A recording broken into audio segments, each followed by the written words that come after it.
Bonjour chers élèves et bienvenue pour un autre corrigé d'un autre sujet de baccalauréat marocain cette fois-ci. C'est le baccalauréat 2008, la partie électricité. C'est un sujet qui peut être fait par les élèves de SVT, de PC et bien sûr de sciences maths, à part la dernière question qui est réservée aux élèves de sciences maths. Donc on va étudier la charge du condensateur, ensuite la décharge dans un circuit RL, ensuite le circuit RLC en régime forcé. Donc le sujet, bien sûr, comme d'habitude, vous pouvez le télécharger dans la description de la vidéo. Donc je rappelle juste que lorsqu'on applique lorsqu'on est en régime forcé, on applique un courant alternatif. La résistance possède une impédance qu'on appelle R, et la résistance, la tension au bord du courant ou bien le courant, la tension sont en phase. Si vous avez un solénoïde, bien sûr, pur, donc il est un déphasage pi sur 2 entre la tension et le courant, c'est-à-dire la tension au bord de la bobine est toujours en avance de phase de pi sur 2 par rapport à la tension au bord de la résistance. Et pour un condensateur, c'est l'inverse, il est en retard de phase de pi sur 2.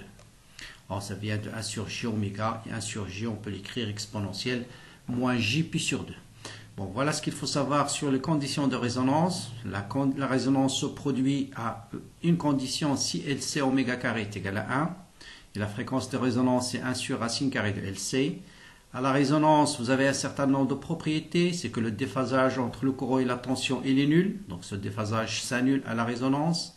L'intensité, elle est maximale. Donc si on vous dit dans l'énoncé l'intensité maximale, vous êtes sûr que vous êtes à la résonance. Et à la résonance, l'impédance totale d'un circuit RLC se réduit à sa résistance. Bon, lorsqu'il possède une résistance grand R et la bobine possède une résistance interne, ça veut dire que ce sera grand R plus petit r. Bref, c'est la résistance totale du circuit. Bon, revenons au sujet de 2008. Encore un petit rappel, toujours circuit RLC en régime forcé. Donc voilà comment évolue l'intensité du courant dans le circuit en fonction de la fréquence. Voilà ce qu'on appelle la fréquence de résonance. C'est là où le courant il est maximal et on peut définir ce qu'on appelle une bande passante. Il est défini par l'ensemble des fréquences pour lesquelles l'intensité du courant est supérieure ou égale à I0, c'est-à-dire Imax sur racine de 2. Et cette bande passante est égale à 1 sur 2 pi R sur L. Bon, voilà le sujet. Donc le but c'est de déterminer le coefficient d'inductance de la bobine d'un haut-parleur. Donc ce qui est important, on va utiliser un générateur de tension de force électromotrice 6 volts. Ensuite, une bobine grand L. 1. Déterminer la capacité d'un condensateur. Donc là c'est une partie très classique. On va établir l'équation une fois qu'on a mis l'interrupteur en position 1. Déterminer l'équation différentielle. Montrer que cette équation-là, UC égale à A facteur de 1 moins exponentielle moins T sur taux est une solution. Trouver les paramètres A et taux en fonction des paramètres du circuit, c'est-à-dire R et E. Et on vous donne la courbe de charge, la tangente à l'origine, et on vous dit à partir de cette courbe, déterminer la capacité du condensateur. Bien, donc avant de continuer, je vais d'abord répondre à cette partie, ensuite on reviendra sur l'énoncé sur la suite de l'énoncé. Donc là, c'est une partie qui devrait être faite par tout le monde. Ça, c'est ce qu'on appelle des notes à ne pas rater. Donc ça, il faut avoir vraiment, dans un temps très court, répondre facilement à ces questions 1, 2, 3. Bien, donc charge du condensateur, bien sûr, donc toujours pour établir l'équation différentielle, c'est classique, c'est la loi d'additivité des tensions. Donc une fois que l'interrupteur est en position 1, donc l'interrupteur est en position 1, vous avez U de R plus U de C est égal à E.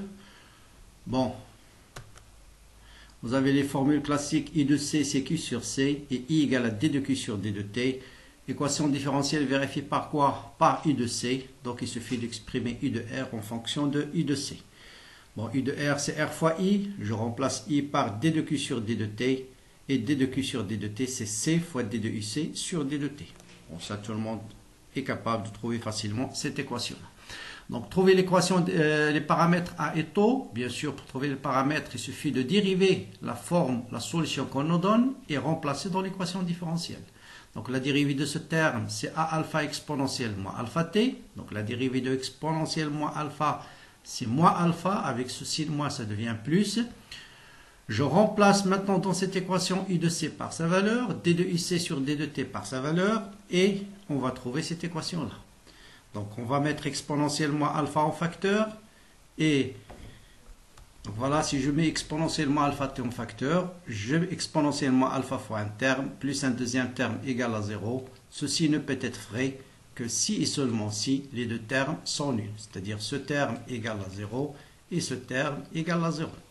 Donc voilà, le premier terme égal à 0 nous dit tout de suite que alpha est égal à 1 sur RC. Et le deuxième terme égal à 0 nous dit que A est égal à 1. Donc voilà, on a déterminé les constantes en fonction des paramètres du circuit. Et donc voilà, I de C de T, c'est E facteur de 1 moins exponentielle moins T sur RC. Donc voilà la solution de cette équation. Ensuite, maintenant, on nous dit à partir de la courbe, déterminer la constante de temps. Terminer la constante du temps, on regarde l'asymptote, c'est-à-dire la droite d'équation y égale à E.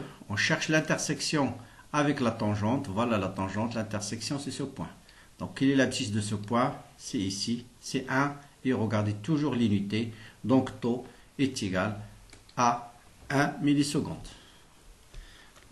Donc voilà, connaissant taux, question classique, déterminer la capacité, puisque la résistance c'est 100 ohms, donc ça vous donne tout de suite une capacité de 10-5 farad. D'ailleurs, c'est la valeur qu'on va vous donner dans la suite du problème. C'est pourquoi il est toujours important de lire tout le problème avant de commencer à le résoudre. Bien, dans la deuxième partie maintenant, on va déterminer le coefficient d'induction de la bobine. Donc on va revenir à l'énoncé. Voilà la deuxième partie. On vous dit maintenant le condensateur ainsi chargé. On bascule cette fois-ci l'interrupteur en position 2 et on va visualiser la tension ou évolution au cours du temps de la tension au bord du condensateur. Donc on obtient la courbe ci-dessus, donc figure 3, et les questions. Établir l'équation différentielle traduisant l'évolution de la tension I de C. Exprimer l'énergie totale en fonction de LC et I de C et D de IC sur D de T. Notez bien en fonction de quoi. Montrer que la variation de l'énergie totale c'est moins RI carré. Et enfin, on considère que la valeur de la pseudo-période est égale à celle de la période propre. Calculer la valeur de L. Là, je vais vous dire une petite remarque. Vous voyez que la question de 4, elle est indépendante des questions précédentes. C'est-à-dire on peut répondre à la question de 4 sans répondre par exemple à la question de 3. Bien, donc voilà, on va maintenant mettre l'interrupteur en position 2 et on va essayer de, une fois que le condensateur est chargé, voilà, on va mettre l'interrupteur en position 2. Voilà le sens du courant pendant la charge. Donc toujours loi d'additivité des tensions, donc le courant il arrive là, convention récepteur, voilà la tension au bord de L, voilà la tension au bord de I de C, et bien sûr, vous avez I de C plus I de L égale à 0, I de C plus I de L égale à 0, et facilement vous allez retrouver cette expression-là. Bon, c'est pour vous guider, mais je pense que tout le monde sait comment retrouver cette relation-là. Donc vous avez I de C plus I de L, c'est R fois I, plus L D de I sur D de T égale à 0. Voilà. Donc bien sûr, I de C, on va le laisser tranquille. I, on va le remplacer par D de Q sur D de T et par C D de ici sur D de T. Donc vous avez tout de suite I de C plus ici R fois I, c'est RC D de IC sur D de T plus L D de I sur D de T. Je dérive celle-là deux fois, donc c'est une constante D carré de I de C sur dt carré égale à 0. Maintenant, vous divisez le tout par LC.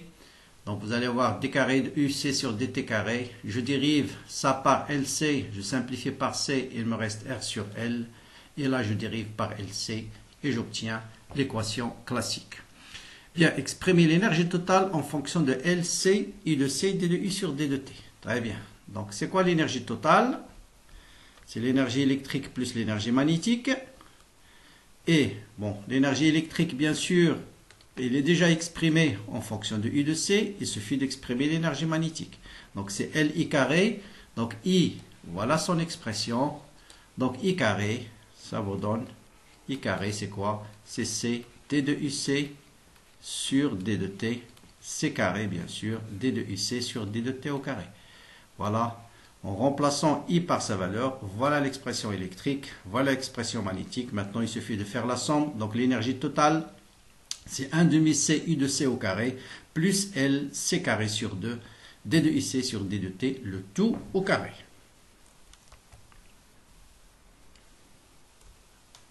Donc voilà, en faisant la somme, voilà ce qu'on obtient comme expression de l'énergie totale. Vous voyez bien, il est fonction de C, U de C et D de UC sur D de T.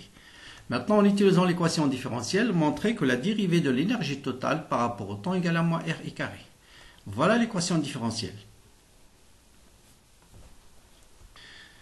Donc, on va calculer D de E sur D de T. Donc, on va dériver cette expression-là. Donc, D de E, je vais essayer de le faire, D de E sur D de T.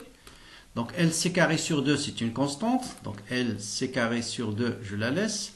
La dérivée de X carré, c'est 2 x d de x, donc 2 fois d de uc sur d de t fois la dérivée. Donc la dérivée, je vous rappelle, la dérivée de x au carré, c'est 2x fois d de x. D'accord? Dérivée de x carré, 2x fois, ou bien la dérivée de f au carré, si vous voulez, le tout prime, c'est 2 f' fois f. Voilà. Donc 2 fois f, qui est d de uc sur d de t, fois f', c'est-à-dire la dérivée de 2uc sur d de t. C'est-à-dire, je dérive deux fois d carré de uc sur dt carré. Plus la dérivée de x carré, c'est 2x d de x, donc 1 demi, c, c'est une constante, multiplié par la dérivée de uc au carré, c'est 2 u de c, 2 u de c. Voilà. Oh, maintenant, on va mettre... donc on va simplifier avec les facteurs 2. Facteur 2 avec 2 va s'en va. 2 avec 2 s'en va. Bon, je dérive ici 2 i de c fois d de ic sur d de t. Il manque ici. Fois d de uc sur d de t. Voilà. Donc voilà est égal à moins r i carré. Bien. On considère que la valeur de la pseudo-période est égale à celle de la période. Calculer la valeur de L. Bon, ça c'est classique. Vous déterminez juste la période d'après la courbe. Vous voyez bien ce que c'est à peu près ici. C'est 2 millisecondes. Donc, vous connaissez C. Donc, L est égal à T carré sur 4 pi carré fois C. Donc, ça vous donne effectivement 0,01 Henri. On passe maintenant à la troisième partie. On veut déterminer le coefficient d'inductance L par une autre méthode. Cette fois-ci, on applique au dipôle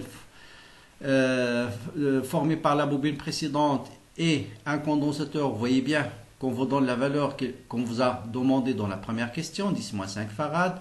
Montée en série, une tension alternative 6 Dals. Donc c'est uniquement cette troisième partie qui concerne les élèves de sciences maths. Donc la valeur de la tension constante efficace, c'est 6 volts. Et on varie progressivement la valeur de la fréquence.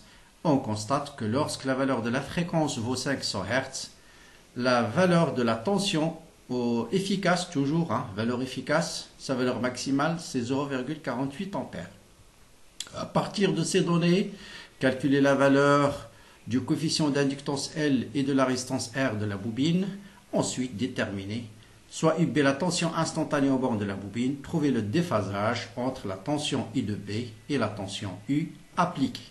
Donc là, c'est une application simple des relations de la résonance. Bien, donc on veut déterminer la bobine. Qu'est-ce qu'on a? On connaît la valeur de la fréquence de la résonance, c'est 500 Hz. La valeur du courant maximal. D'accord?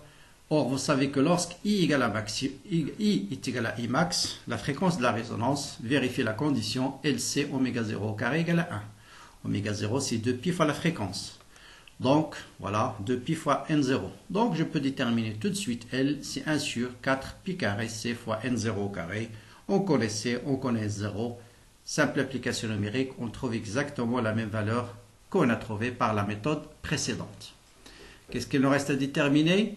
La valeur L, je crois là, la résistance de la bobine. Donc bien sûr à la résonance, la tension au bord de la bobine, c'est R fois I0, d'accord? Le courant est maximal, donc L D2I sur D2T est nul. On connaît la valeur de la tension à la résonance, on connaît la valeur de la tension du générateur, hein, tension appliquée, tension efficace, il est connu, fixe. On connaît la valeur de I0, valeur efficace, donc petit r, c'est juste le rapport. 6 sur 0,8, ça vous donne 12,5 ohms. Pour le déphasage, donc vous savez que bobine pure, donc elle est toujours en déphasage de plus pi sur 2 par rapport au courant, hein, d'accord, RI, ça c'est la tension au bord de la résistance de la bobine.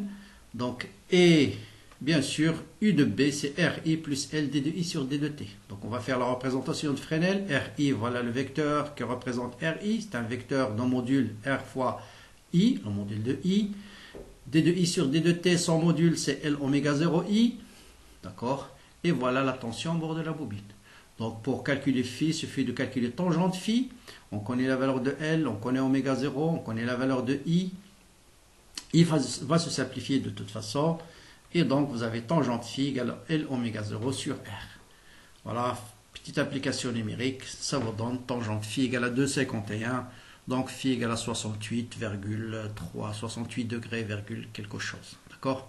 Donc, voilà pour ce sujet-là. Donc, c'est pas très difficile. Donc, pour le régime sinusoïdal, donc, vous voyez en général, c'est des applications soit de la résonance, soit de la bande passante. Il suffit d'apprendre par cœur et de comprendre aussi qu'à la résonance, donc vous avez le courant il est maximal, la tension au bord du courant, le déphasage est nul. Et pour calculer la tension, le déphasage d'une bobine par rapport à la tension, voilà, il suffit de faire la représentation de Fresnel de cette équation-là. U de B égale à RI plus L D de I sur D de T. Voilà pour ce sujet, bon courage, bonne continuation et à bientôt bien sûr pour la suite. N'hésitez pas toujours à partager ces corrigés avec vos amis, commentez-les et à bientôt.